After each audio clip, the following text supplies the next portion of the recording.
உலக புகழ்பெற்ற நடிகர்ல ஒருவர் ஜாக்கி சான் ஆக்ஷன் சண்டில் என்ற பேச்சை எடுத்தாலே அது நம்பர் 1 இடத்துல இவர் தான் இருப்பாரு.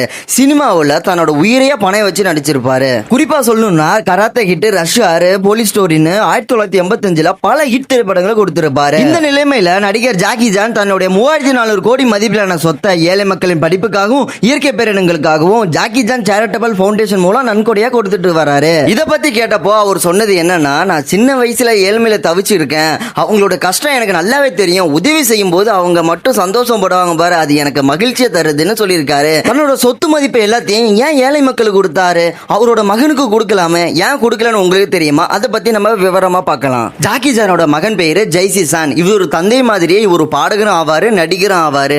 திடீர்னு சீன போலீஸ் இவரை கைது பண்ணிக்காங்க. காரணம் என்னன்னா, இவர் போதைப் பொருள் பயன்படுத்தியிருக்கனால. ஜாக்கி சானோட மகனும் தைவான் நடிகர் கைகோவும் கைகோர்த்து இவங்க 2 பேருமே போதைப் பொருள் பயன்படுத்தியிருக்காங்க. இதை சீன போலீஸ் விசாரணையில தெரிய வந்திருக்கு. அவங்க 2 பேரையும் கைது பண்ணி விசாரணை பண்ணிருக்காங்க. நடிகர் ஜாக்கி சான் சீனாவில் போதைப் பொருளுக்கு எதிராக பல போராட்டங்கள் பண்ணியிருக்காங்க. அது மட்டும் இல்லாம விளம்பரத்திலையும் நடிச்சிருக்காரு. ஆனா அவரோட மகனே இப்படி பண்ணிருக்கிறது ரொம்பவும் அதிர்ச்சியா இருந்திருக்கு அவருக்கு. தன்னோட மகன் கைது செய்யப்பட்டு உள்ள ஜெயில இருக்கப்போ எல்லா தந்தையும் என்ன பண்ணுவாங்க, அவரை காப்பாற்ற தானே நினைப்பாங்க. ஆனா அவர் அப்படி பண்ணல. தன் நாட்டுக்கு எதிராக என்ன ஒரு தப்பு பண்ணாலும் தான் மகனா இருந்தாலுமே அவன் ஜெயில தான் தண்டனை அனுபவிக்கணும்னு சொல்லியிருக்காரு.